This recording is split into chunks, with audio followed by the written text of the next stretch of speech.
Orc society might be dominated by the larger breed of greenskin, but there is more to it than just the big, loud and choppy ones that I'm sure most of you are familiar with. Orcish evolution and the maturing of their spores leads to a wide variety of greenskin subspecies, and it is those groups that we shall discuss today.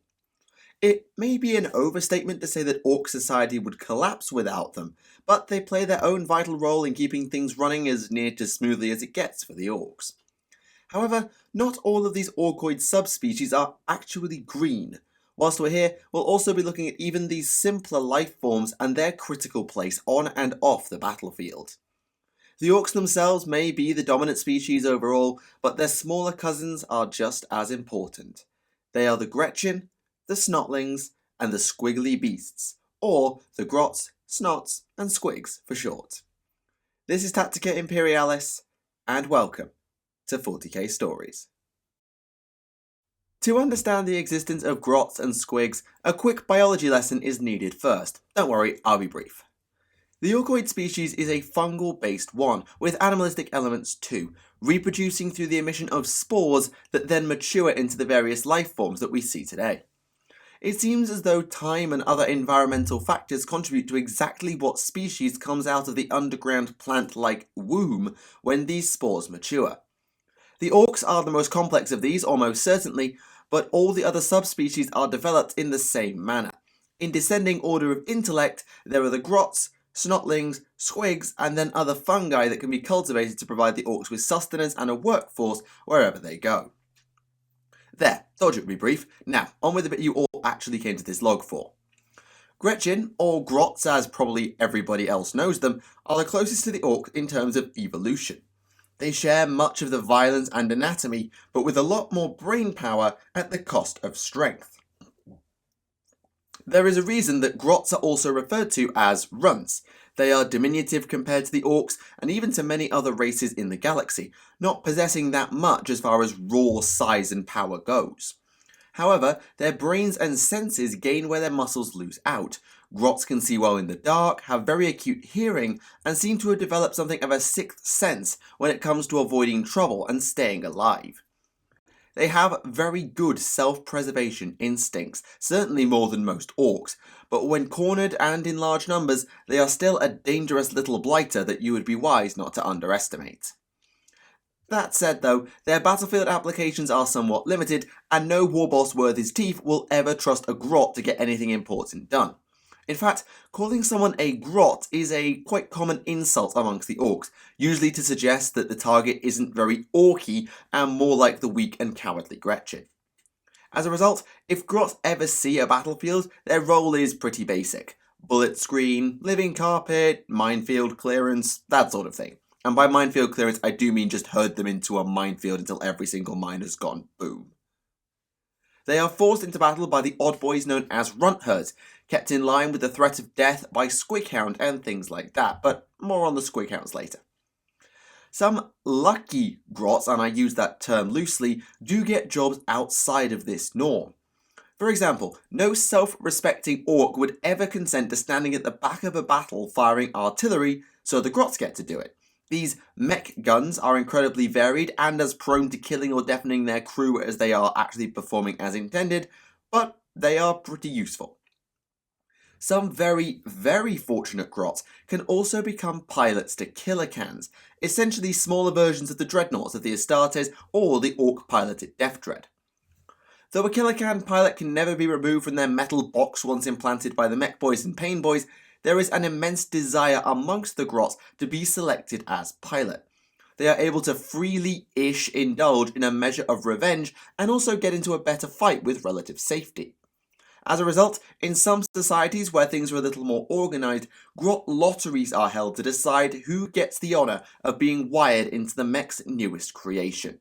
I assume most if not all of them are rigged, but that's just Grots for you. However, it is away from the battlefield and in said societies that the Gretchin can, as far as possible when you're enslaved by another subspecies, thrive. Some Grots either learn or come innately with skills that make them useful to odd boys.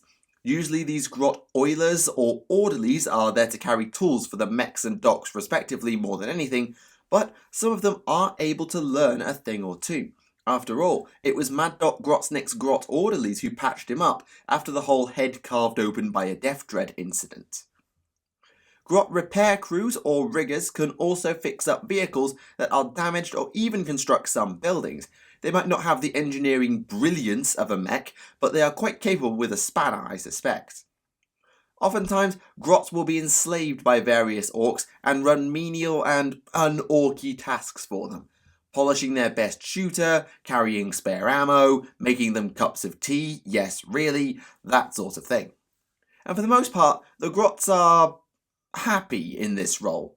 They generally bear little to no resentment toward the orcs, and whilst they don't have the longest of lifespans, the orcs can even treat them relatively well. I'm not going to sit here and tell you slavery is a good thing, it's not, but the grots and the orcs seem to have this symbiotic relationship that means it mostly kind of works. The Gretchin are also free to work together and for themselves, though probably not that publicly just in case the orcs get any ideas of taking over. And in some tribes or societies there are vast, intricate grot-based networks in play. These typically take the form of underground or black market commerce, gambling, trade, the works. You might therefore wonder how Gretchin might fare were they able to break free from the orcs or otherwise set up a society of their own with no orc interference or ownership. And the answer, perhaps unsurprisingly, is actually rather well.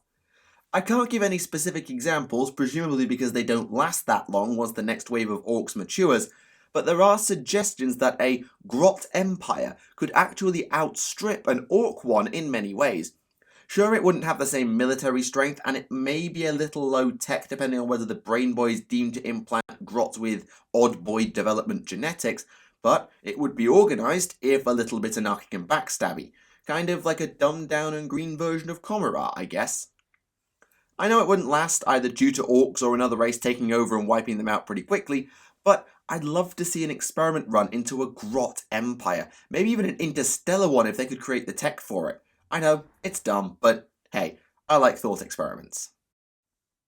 The Gretchin are definitely the orcoid subspecies most commonly seen on the battlefield or in key societal roles, but I doubt they're even close to the most numerous. That honour, I presume, falls to their smaller cousins, the Snotlings. Snots are essentially smaller and stupider versions of grots, lacking in the critical survival instinct or perhaps even hard-coded luck that allows the Gretchin to stay alive when they have absolutely no right to. They also lack something universal to the other orcoid species, violent tendencies of any real note. This means that Snotlings are effectively useless on the battlefield, even more so than grots. They might work as a flank of living carpet if goaded forward properly, but they don't have the same desire to kill that their larger cousins do. Gretchin may not feel the power of the wild like the orcs, but they at least have a hard-coded violence within them and will happily kill if it benefits them at least. However, there is one use on the battlefield for the Snots that grots cannot fill, and that's living ammo for perhaps the craziest of orc weaponry, the shock attack gun. This mechaniac creation is actually able to project its ammunition through a micro-warp tunnel, allowing said ammo, in this case some quite insane Snotlings, to appear even inside the armour of enemies. It probably goes wrong as many times as it goes right, and it never ends well for the Snotlings, but it is horrifically effective if it lands a successful hit. Now, you might be wondering, but why use Snotlings as the ammo? Grots will be much more effective due to their larger size, their innate violent nature, and that sort of thing. Well, the answer is that survival instinct of the grots that I mentioned earlier.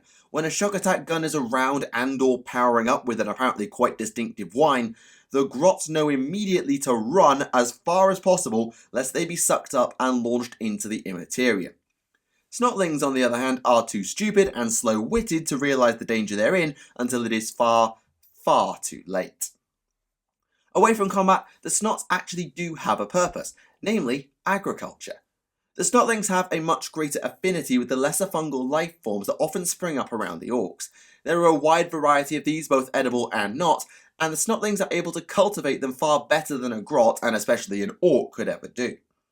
Granted, there is one type of fungus that infects and transforms the Snotlings into it, but hey, such is life at the bottom of the greenskin food chain.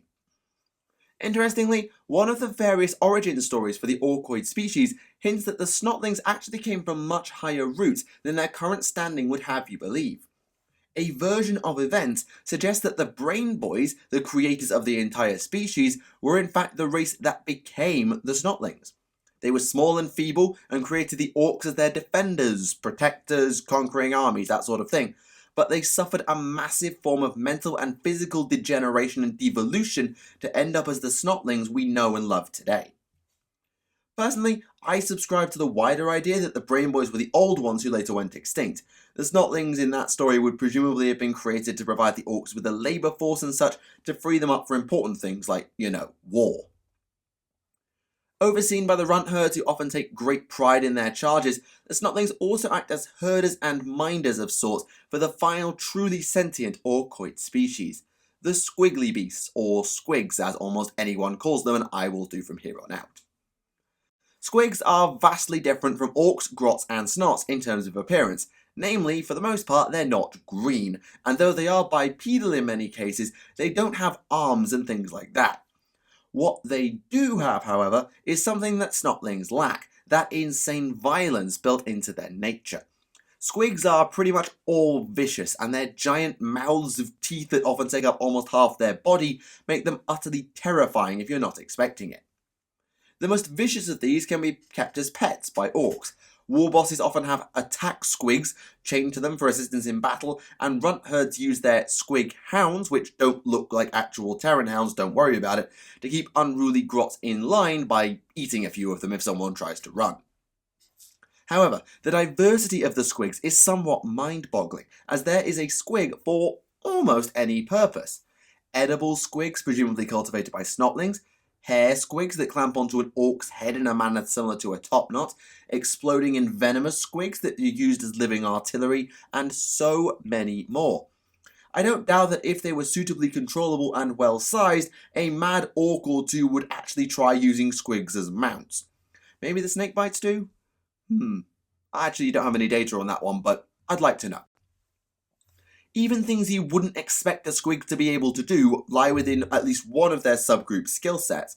Paint and oil production, musical instruments, flying messengers. It's frankly ridiculous how many things squigs can do once you account for every single breed. Everything I've said so far is just a microcosm. There is one breed of squig that is basically a subspecies unto itself though, as it differs enormously in size and form to the other squigs. That is the beast known as the Squiggoth, which is probably best described as a quadrupedal squig dinosaur thingy full of violence and bad attitude. As far as I recall, growing the largest and most vicious of Squiggoths is something of a competition between those who partake in such things, and I don't doubt that the vast majority of Grot and or Snotling helpers in this process are devoured by their charges, either by accident or on purpose. In fact, the Magos biologists of the Adeptus Mechanicus believe that only a small group within the Snakebites clan are capable of doing it, but given the skill of some runt herds, I wouldn't be surprised if there are more. Whatever the case, it's all worth it in the minds of the Orks though, as the Squiggoths when fully grown can easily stand as tall as many larger Tyranid bioforms, and perhaps even in a few rare cases, the Bio-Titans. The Orks will build howdahs on the backs of these gargantuan beasts, using them as both an artillery platform and a transport to get stuck into the fight faster. The largest of them all seem to belong to the feral Orks, and they are known as the Orchiosaurus, used by said ferals as their primary war machine and troop transport. Given the feral Orks are exceptionally low tech and basically have no mechs or access to mech-based materials, I suspect that the Orchiosaurus is to them what the Stomper is to other Orks. It's a Stomper in biological form. The biggest and toughest weapons that they can create, quote unquote, capable of mass destruction and also getting them into a fight in a hurry. They aren't exactly as famous as the Orks, far from it in fact, but before we go, I do want to have a look at a couple of famous grots. Sadly, the Snotlings and Squigs don't have quite the same fame, even compared to Gretchin. Firstly, I finally get to talk a little about perhaps the most infamous Ork-ruled world that I know, Gorka Morka. Originally planned as an Imperial world by the name of Angelis in the far northeast of the galaxy, Gorka Morka was officially classified as a Xenos world after an Ork space hulk crash landed upon it and pretty much irradiated everything when it got there. The Orks themselves planned to rebuild their downed vessel to rejoin whatever world they'd come from during M35, but arguments over which of their gods the Hulk more resembled led to infighting and division. At the same time, a group of Gretchin began to get very rowdy and angry with their Orkish masters. The problem was, the only way that someone would be allowed to rejoin the Big War when the Hulk was repaired were those awarded with a tag. Now, Grots didn't get tags, and while slavery is seemingly alright with them, the prospect of being abandoned and not allowed to go and fight across the galaxy was too much for them to take. Protests began and were violently squashed by the mech boys who organised the tag system, but once full-scale strikes began, the Orks were actually dragged to the negotiating table, if you can believe it, for a time. Unfortunately, a group of Orks affiliation unknown then went on to attack Grot protesters, and well, that was it. The revolution took hold and a full-fledged Grot rebellion began. The sheer volume of the Grots, as well as that cunning streak we mentioned, proved more than a bit troublesome even for the Orks. But the Orks had Tactica, and that decided it, as the Grots were pushed back to their heartland of Skid Row, away from the capital mech town. From there, the Gretchin Revolutionary Committee was founded officially, and the rebel Grots remain a threatening, if low-tech faction within the wars on Gorka Morka. The reason it gets the name Gorka Morka, by the way, is because of this whole god-based argument, as far as I recall.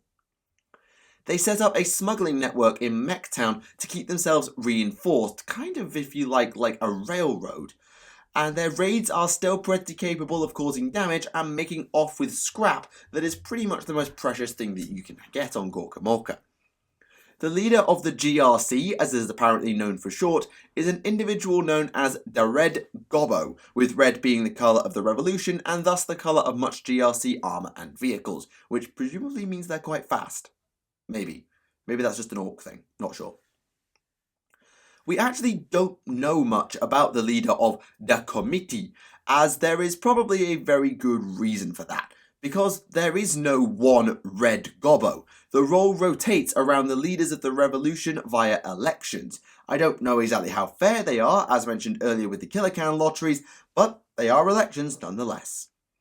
Along with the rest of the committee, the Red Gobbo helps to organise and prepare the raids that keep the GRC running, as well as making preparations for the big day when the mechs and the Orks in general will lose their hold and the revolution will be complete. Admittedly, part of me is unsure that such an overthrow would stick for very long due to A, the nature of Orks, and B, their inability to repair the Space Hulk, but hey, it's a worthy goal, I suppose. Also, given that the Space Hulk crash landed in early M35, I do wonder whether the ongoing war or skirmishes have come to a close by now. But the Cicatrix Maledictum and other more pressing matters across the galaxy probably means no one's been able to visit in a while. The other famous grot of particular renown that I wish to mention is one that is sadly dead. Macquarie the Grot. We don't know a lot about Macquarie or Macquarie in truth, but he's certainly earned a reputation in his life, the longest life ever known to be lived by a grot.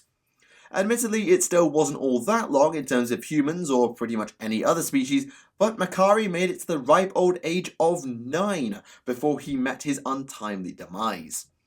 Said demise involved being sat on by the warboss he worked for, before being summarily fed to a squiggoth, presumably for getting in the way.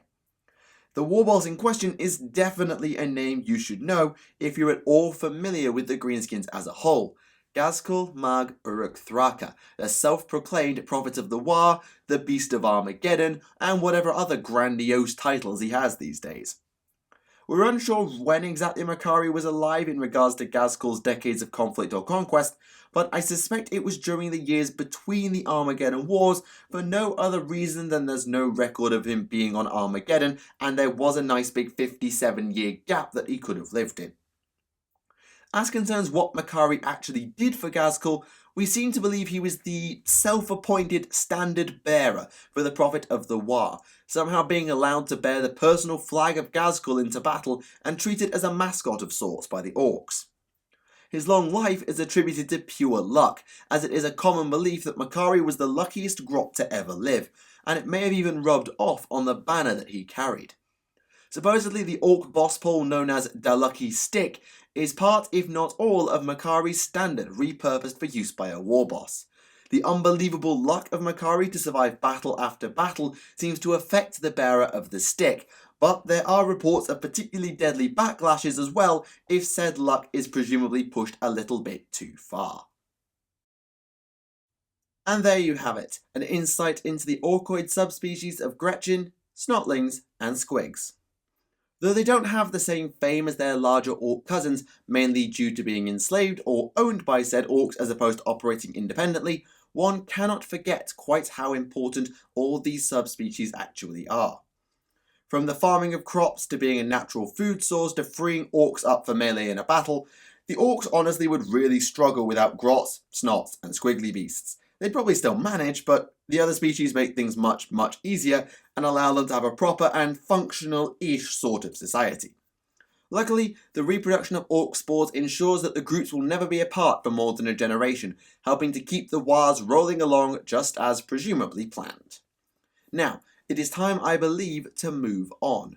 Next time, we'll be jumping over to the Adeptus Astartes briefly. I've heard whispers of suggestions to cover a particular topic, and whilst I'm not sure how much is there, I think it's fair to cover it since it has a few famous members that are worth discussing.